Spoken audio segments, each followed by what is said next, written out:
Türk Dövlətləri Təşkilatı miqyasında həm də bir Türk birliyi güclənir burada. Sizcə Türk birliyinin güclənməsi Xristian birliyinə qarşı nə dərəcədə güclü ola bilər?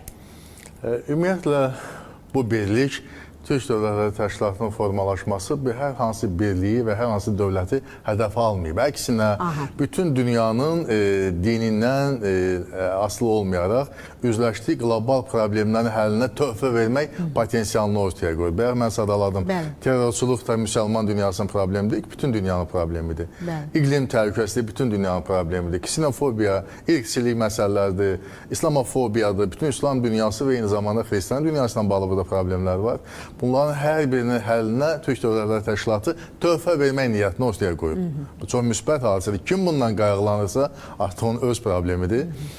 Bundan savayı fikir verirsiniz, qlobal təhlükəsizlik, regional təhlükəsizlik məsələlərinə töhfə vermək niyyətini ortaya qoyur. Belə ki, bax, Suriya ilə bağlı məsələlərdə Türk Dövlətləri Təşkilatının mövqeyi, həmin o 71 bənddən ibarət olan Budapeşt bəyannaməsində öz əksini tapıb. Bundan savayı Əfqanistanla bağlı məsələlərin mövqeyi ifadə eləmək niyyəti ortaya qoyulub.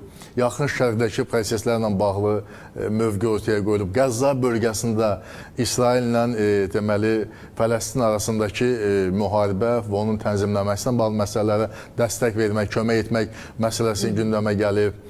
Və qlobal təhlükəsizlik, enerji təhlükəsizlik, nəqliyyat təhlükəsizlik məsələlərində ortaq mövqe və eyni zamanda çox sevindirici haldır ki, bu sənəddə öz əksini tapıb ki, üzv dövlətlər arasında müdafiə sənayesi sahəsində əməkdaşlıq məsələləri, bunlar strateji məsələlərdir.